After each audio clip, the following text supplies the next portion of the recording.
Excellent. We are live. Welcome everyone to Her First Million, a YouTube channel tailored exclusively for women and business owners in traditionally male-dominated fields like manufacturing, the trades, technology, attorneys, and CPAs. Today we'll be focusing on manufacturing. I'm so excited. It's one of my favorite industries. I'm Amanda, your host and business chaos sorter. With Her First Million, I'm dedicated to providing 3 different segments for you to transform your business trajectory. That first segment is called Love Your Numbers. That's where I unravel the complexities of financial management. I'm not here to talk about business 101, accounting 101, or how to read your P&L, but how to change those numbers so that you can confidently make decisions in your business for greater profitability. Then in the second segment, it's called Ask Amanda. That's where your questions take center stage, where no question is off limits. Whether you slide into my DMs for privacy or share your inquiries in the comments below, I can't wait to hear from you and give you insightful answers to help you steer your business in the right direction.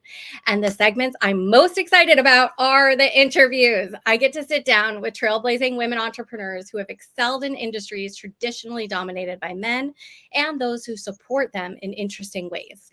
In these interviews, we unearth the strategies and navigate through common and uncommon challenges to uncover the well-kept secrets that have led so many people to an exceptional, coveted 1 million and beyond. And today, right here, right now, we're live with Gina.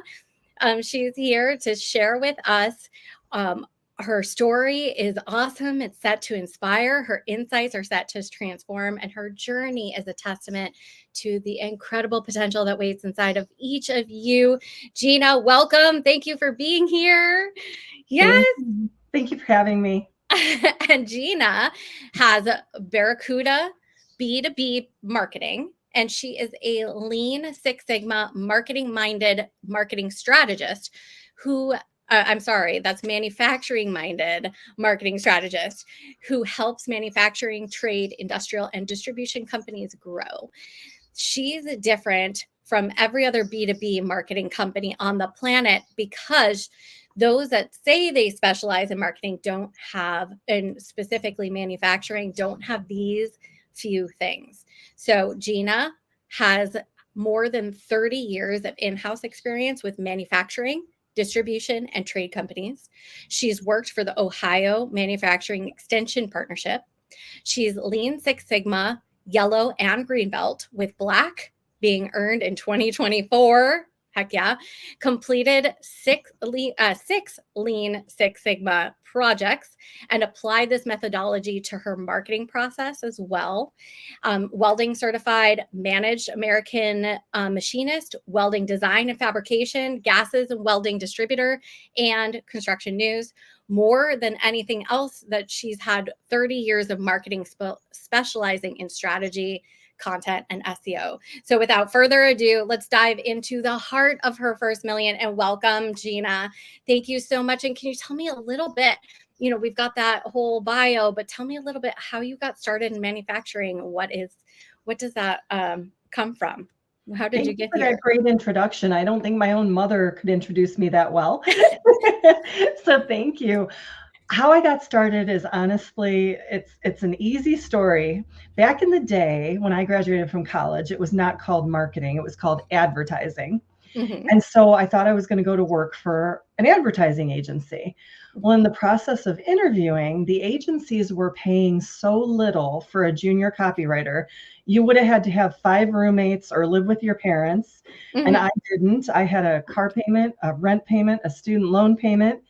So I interviewed with a manufacturing company, and they offered me about 1/3 more than the advertising agencies were offering. So I took that position, and I ended up going in-house with a company that manufactured vibration analysis equipment for large rotating machinery, like in paper mills. And they would test the bearings to prevent a breakdown and replace the bearings proactively before there would be a shutdown of the equipment. And that company at the time also manufactured the life support systems for Space Station Freedom. So it was an interesting first taste of manufacturing.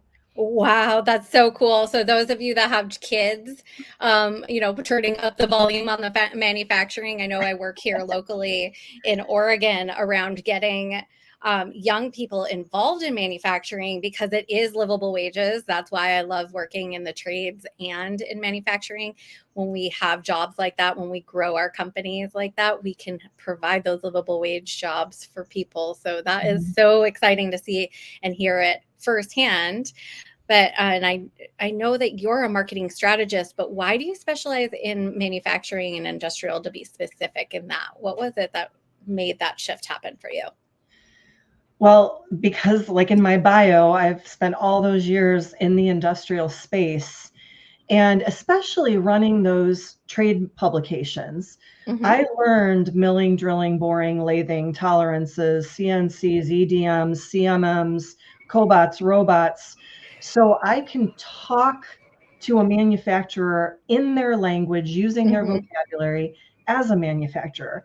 A lot of marketers end up doing this cookie cutter approach where it's like the B2B strategy and you and you and you, we do the same strategy for everyone. And with my insight, I understand that all manufacturers are different. They're in different places in their development.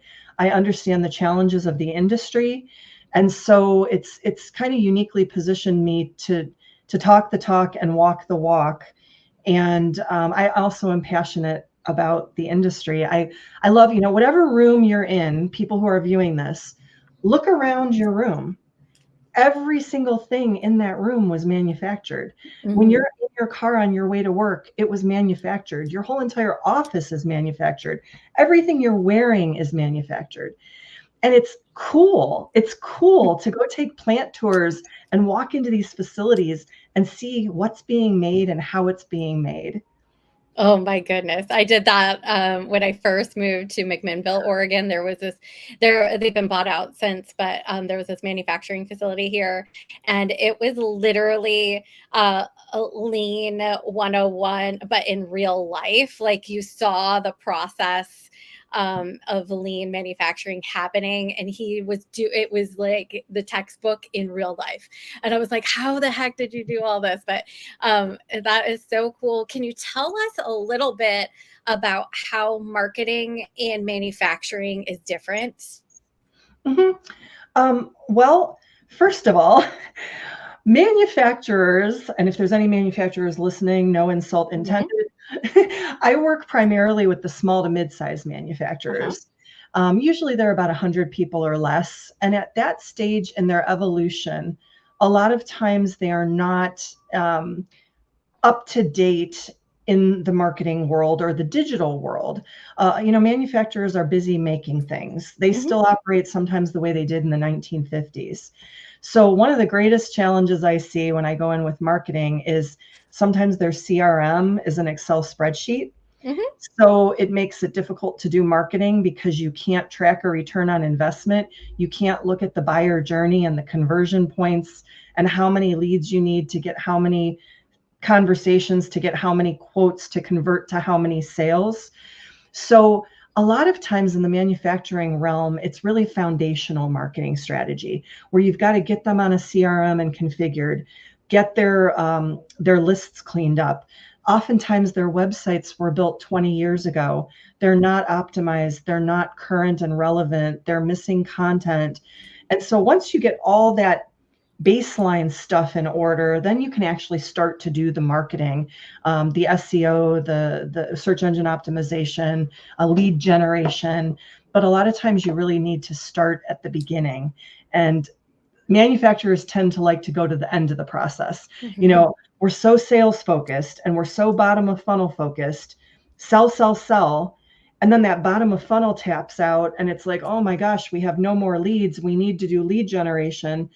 But at that point, it's too late because takes time. It's cumulative. It's relationship building, and so Mhm. you need to kind of keep feeding that top of funnel and nurturing those leads so that you're constantly replenishing your bottom of funnel and your top of funnel so that you never tap out. And so Mm. that's the biggest thing I see specific to manufacturers. Mhm. Okay, those that are listening who are manufacturers, there are two things that she said that I would make note of for whenever you're interviewing anyone in marketing, and it's leads to conversions and the numbers of how those are working. So the straight line from leads to sales and that buyer journey. I know we hear these terms all the time, but when someone comes in and offers marketing to people. I was just at a startup coffee club this morning, meaning I had coffee today. I am so sorry. I'm thinking and speaking at 1,000 miles per hour. I don't drink coffee very often. I reserve it for very special occasions. Today was one of those days. You're welcome. um, but in marketing is such, we got in this, there was a back and forth on marketing, and marketing is such a general term. And what Gina just did for you is to zero in on what you need the most when it comes to marketing. And that's the lead strategy and the conversion strategy, then the sales strategy, and how each of them connect. If we can't connect the dots, then we are wasting our time and our money. If you're looking at brand awareness versus brand awareness marketing, excuse me, versus direct response marketing, brand awareness has a long tail. And what she's doing there is really narrowing it down to, okay, how are the leads coming in? How are they converting? What's that percentage point? And then what does it look like from from conversion to sales? So awesome to see that. That's how I vet marketing people and whether or not they know what they're doing. And I didn't give her a heads up on that. So here we got a real deal person here. Thanks, Do you have Amanda. anything to say about that before I move into another question? I do, because what you said brought up something else for me. Okay. Another thing, before lead gen, what I really focus on with manufacturers is strategy. Mm-hmm. A lot of times businesses just throw money at the wall and hope it sticks. And they're not using a strategy. Oh, let's update our website. Let's do lead gen. Let's do some Google ads. And it's just off the cuff. And Mm-hmm. you really need a strategy and a process. And that's got to do with the Lean Six Sigma, which we'll get to later. Ooh, But yep. a process is a process. And you don't go to the end of the process, you start at the beginning, and the beginning is strategy. And my strategy is very different than any other marketing agencies. I Mm-hmm. do a complete sales assessment. I look at sales process, sales cycle, sales timeline, sales playbook, sales training, because I'm only as good as your sales team. I Mm-hmm. can generate a bazillion leads, and if your team can't convert them, I'm going to fail. Mm-hmm. And then I also do a SWOT analysis, which is really specific to industry, strengths, weaknesses, opportunities, and threats. Mm-hmm. I do some voice of customer work and interview customers to see about perception on the marketplace. That's great. I do market research and look at what your competitors are doing, not just from a keyword aspect, which most agencies will look in a tool like SEMrush. What are your competitors ranking for and what keywords are they going after? But real market research and competitive research is much bigger than that, and how they're showing up on the landscape and how do you want to show up. Mm-hmm. So that's a little peek inside a marketing strategy. It's a lot bigger than that, but those are a few key elements. Oh my goodness. I don't mean to fangirl all over you, but I am going to. You all, this is really great to hear. It's what I fight against every single day when I talk to marketers and why marketers don't usually show up on my show. The people throw around strategy, and what you just said is the actual strategy. People throw away around lead gen, Google ads. Those are all tools and tactics to explore within a strategy. So if Yes. you don't have the strategy, you're dead in the water. If we start again with that end game, like she's warned you against, we're just swimming upstream and trying to catch eyeballs. That's just not going to work. But what's already working? This is what I do with companies. I had a manufacturer come to me wanting marketing from me, and what I would have done is a disservice to them by jumping in and doing marketing for them because they weren't ready on the inside. Just like what you said, Mhm. we can't, if you're not, we're only as good as your sales team, but then also your internal processes from the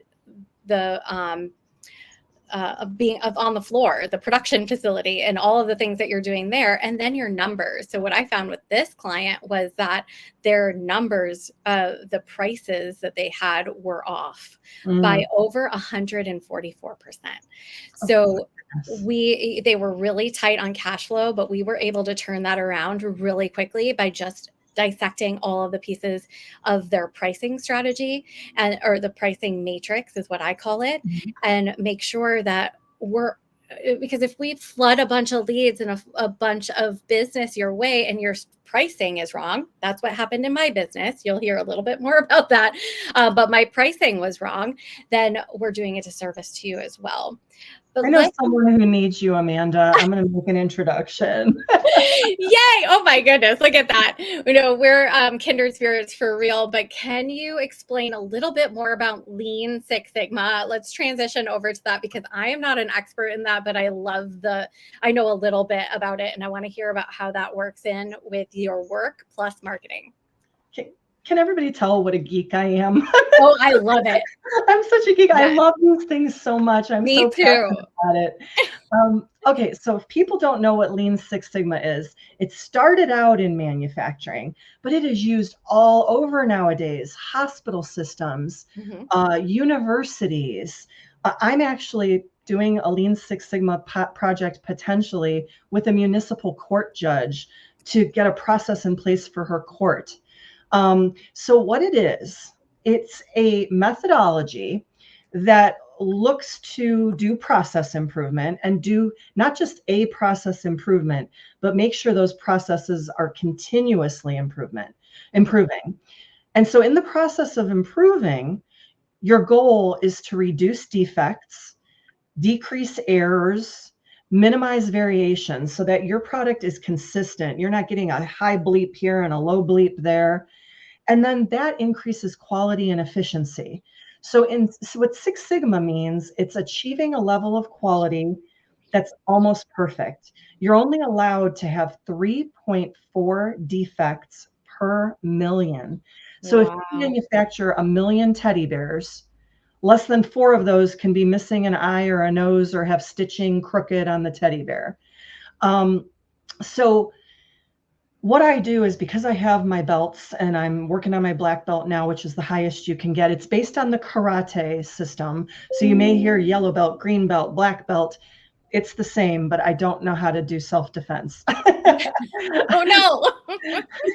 But I use it on my marketing process, because a process is a process. And I'm going to give you this really, really oversimplified example. Okay. This isn't Lean Six Sigma, because I'm not doing all the analytics and the data and the charts and the graphs. But when you see it, you can't unsee it. So I learned this system, and one day I'm in my house, and a lot of us here have pets. We have dogs and cats and animals that need to be fed every day. So I'm going to feed my cat, and I do it the normal way most people do it. I go to the little rug by the window. I pick up the cat food bowl. I take it to my counter. I go to my closet. I grab the bag of cat food. I take it to the counter. I fill up my bowl. I take my bowl and put it down where the cat eats. I go back to the counter. I get the cat food bag and go put it away in the closet.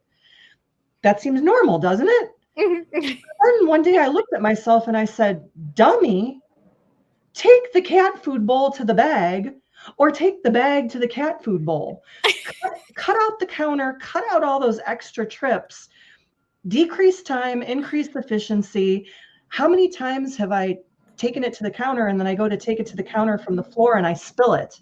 Like, it's just, that's a really oversimplified example, but something I think everybody could relate to. I'll never look at feeding the cat the same. But I don't know. Do you know anything about Clifton Strengths? I do. I did the Strengths Finder assessment. So my top 2 are strategy and arranger. So I just do that naturally. Like, I try to squish things together to make it efficient and strategic. But it includes like cat feeding or emptying the dishwasher. It is absolutely bananas, and it can be really annoying. You can just ask my partner about that, who might be watching. No, not right now, but he watches. Okay. We'll just that is a really good oversimplified, but we can relate to it. What I wrote down too is I hear folks who work in manufacturing, those that are on the floor, um, that want change. You can hear a lot of times the idea of slow down to speed up. What I say to folks who implement a lean Six Sigma strategy, even internally, you're looking at it from that marketing lens, but on the floor, I see it as implementing something like that is actually where you can do things quicker, because you Mhm. don't need to, rip apart the system every single time something goes wrong. You'll know the pinpoint of which it Mhm. happens. So it's actually fast. And when we're thinking about groups, like this is about businesses building up to that million. And now, like when I work with my manufacturers, they're at a million and we're working to five. It is, I tell them they get three things. And I learned this from the guy who built out my restaurant business back when I had that. You get two of three things: it's quality, cheap, or quick.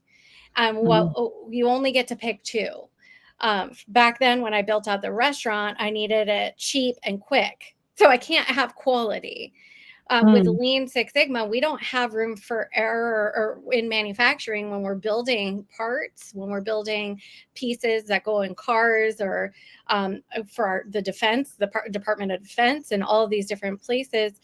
Even our clothing, we don't have room for quality slips. So we got to look at quality, has to be one of them. So what are you choosing, cheap or quick? Just kind of throw around that idea when you're thinking of any business decision that you're making. You get one of three, or two of those three things. Now Um, I'm taking notes. how and why did Barracuda Marketing come to be? Where did this come from? You were working in house, Mhm. and why and when, or how and when did this all come to be? Well, thank God for a boss that I can eternally be grateful for. So I worked for my former boss for 3 years. Then we stayed friends for about 6 years. And about a year ago, he hired me back to Hmm. a manufacturing company that he and his brothers had bought a couple years ago. So when I joined him, he told me, I want to grow the business, then sell it.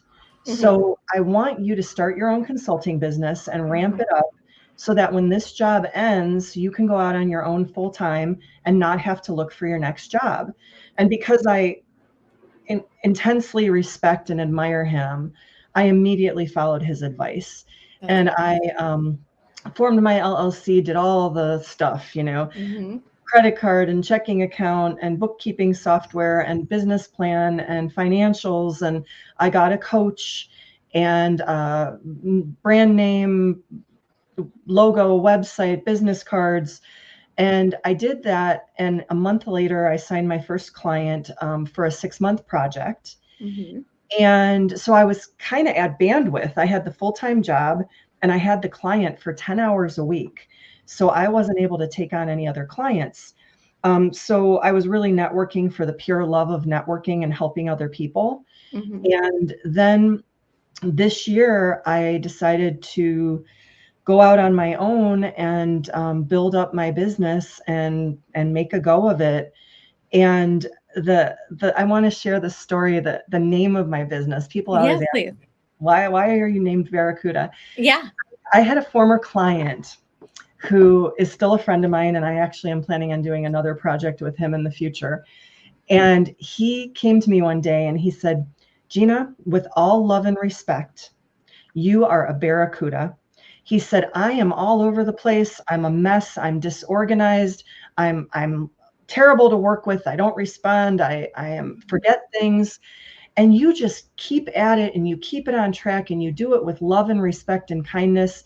But Hmm. if you weren't such a great project manager and just so good at just going after it and being consistent and staying on track, this project would have never gotten done. And it Hmm. got done well because of you, not because of me.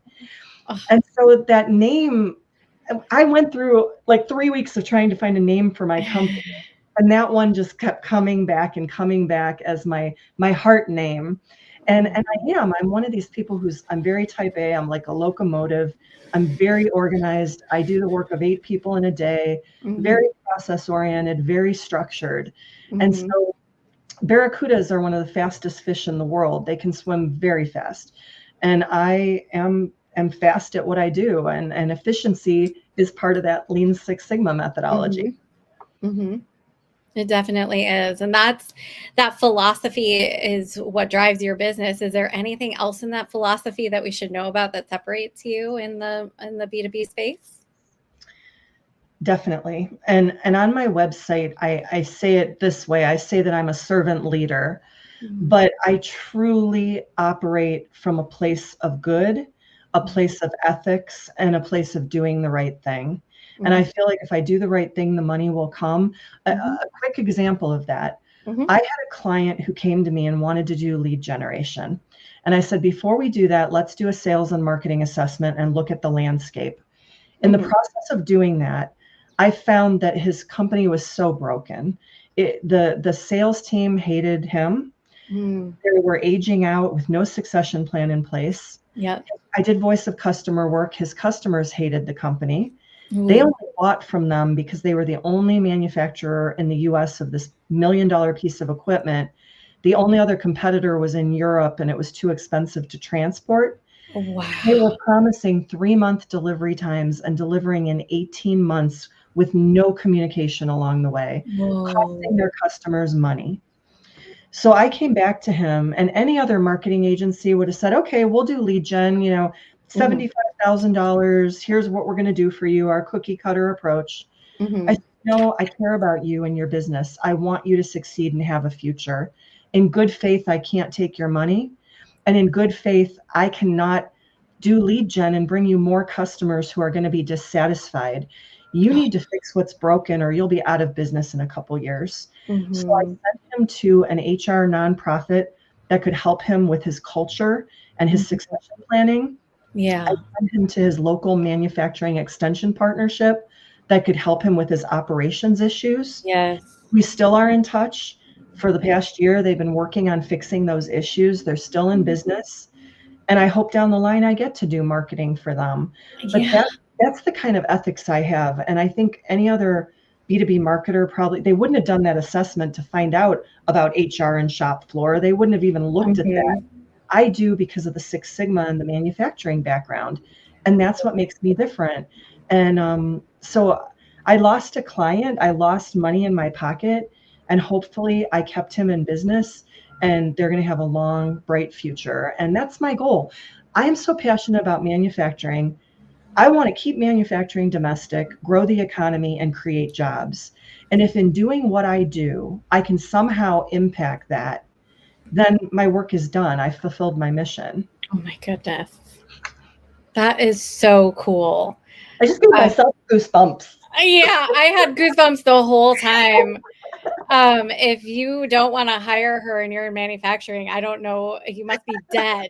Like your heart is just so beautiful. Thank you so much Oh, for sharing that. thank you. That philosophy is beautiful, and I say the exact same thing. When I help people, money will come. Um, Hmm. this isn't about you know getting rich quick, and is about helping people. And I have a mentor who says, like, if you have a client problem, you have a you won't talk to people until they give you money problem, because really what we need to be doing is giving away our information and helping with the implementation, which is exactly what you do.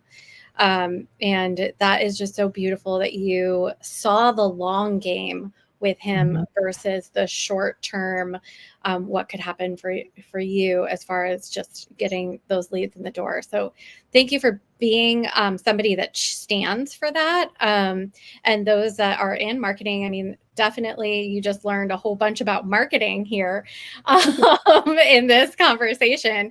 I'm going to wrap it up with a question that I love to or ask every guest, and it's about resources or insights that you would share with the listeners, because what we're trying to do is reach our first million in revenue and beyond. So, what are some of the things that you would recommend to them? Okay, I've got some really great tips because I just went through it. I formed my Yeah. business not real long ago. Number one, there are organizations. I used a few of them. I used the SBDC, which is the Small Business Development Corporation. They're funded by the federal government. I also used a fabulous organization called SCORE, SCORE. And that's where I got my mentor and coach for free. And I have to tell you, I could not have done it without him. He did my business plan with me. He did my financials with me. He helped me do my contracts. He helped me get set up on a free accounting software. He helped me believe in myself when I didn't, or when I was afraid. He gave me confidence. I speak of him in the past tense because I worked with him from September until April, and he was only 69 years old. And very suddenly and unexpectedly, he passed away in April. And it was devastating. It was just like, how do I go on without him? And he made that much of an impact on my life. And I know that he changed so many lives. And if he could do that for me, I'm sure the organization can help others. The other thing I recommend from a marketing standpoint is any business owner should have a CRM, have a marketing platform where you have all your leads in there, all your relationships, where you can do your automation, where you can track everything, your analytics, your social media. I use a CRM called Connectly, and I absolutely love it. I've used them all because I've used them all with clients, but for my business, I'm using Connectly. And if you want to learn more about it, let me know because I have information. The other thing is website. As a marketer, I see a lot of small business owners that either build the website themselves, like in Wix or GoDaddy, or they pay their neighbor's kid $1,500 to build the website for them. Yeah. From a marketing perspective, it's not going to get you any traction at all. It's not optimized. It's not being indexed with Google. So if you really want your website to be a marketing tool, I would say when you're at a level in your business where you have an income where you can afford a marketing budget, get someone who can really do it properly for you, because otherwise all it is a business card. All it is just, hey, here's my website, go take a look. It's my resume, but it's not doing anything for you. And so those are my biggest tips for a startup business. Oh, that's so cool. And when they have questions, can they reach you, Gina? Yes, I do. For anybody watching this, I am willing to do a free 30-minute discovery call and consult. You could ask questions, and I'm happy to give you advice and resources. I can be reached either at my website. You can also always send me a message through there, which is barracudab2b.com. And that's the word barracuda, like the fish, and then the letter B, the number 2, and the letter B.com. And then my email is gina@barracudab2b.com. I also am on LinkedIn. I'm like a LinkedIn super user. You're happy to connect with me there. And I am a super networker. I believe in helping people and doing the right thing. And I am always happy to make connections between people I meet and my network when I see synergies between people. So I'd be happy to do that as well. That's amazing. Any last words for people before we head out today? My last words today are, this is my last meeting of the day and the best meeting of the day. And Amanda is amazing. If you aren't connected with her, you need to have a conversation with her. She is truly good people. And I love connecting with good people. When I meet them, I hold them close and I don't let them go. So all I can say is, if you're a good person, come find me and I will introduce you to other good people, because that's what makes the world a better place. Like, it doesn't cost anything to be nice and help people. And it like when I've had difficult times, my network has been like a warm blanket around me. They have raised me up. And it is, if you don't network and you're watching, I cannot emphasize the power of it. And it's something I'd be happy to talk to you too, like not just about marketing, but if you want to talk about networking, grab a meeting with me. Networking is a part of marketing. It is one of the Yes. strategies within and or tool. It's a tool, a marketing tool. So that is so lovely. Oh my gosh, I'm blushing because of that beautiful recommendation. Thank you, Gina. Thank you so much for sharing your story. Thank And you. viewers, I'll have those links for you for the resources that Gina mentioned in the video's description later today. And for those of you that are ready to make your first or next million, if you're an experienced business owner that kind of rolls your eyes at people who tell startups or businesses that they need a business plan, I'm totally get what you're saying. Sure, if you're going to go after investor money or getting a business loan, you might need one. But in 2010, I wrote a business plan for a gluten-free bakery that launched in 2012. That plan was massive and it was well researched, and I would have gotten an A plus in any business class. But the problem is that it was completely useless. I launched the bakery business from a single farmer's market booth and bootstrapped it to a multi seven figures with distribution along the West Coast while managing 15 employees, 3 shifts, 7 days a week. And I never looked at that plan except for one time I said, oh, cute. Look at what I thought I was going to be doing. The strategic plan that I created has everything that I would have found helpful back then. And now, after teaching it to over 300 businesses, it's streamlined and simplified so that only the most important pieces are needed to surpass the $3 million mark. So, if you like what you hear, please remember to subscribe and hit that notification button to stay in the loop on the next episode of Her First Million. Until next time, here's to your success. I'll see you later. Bye-bye.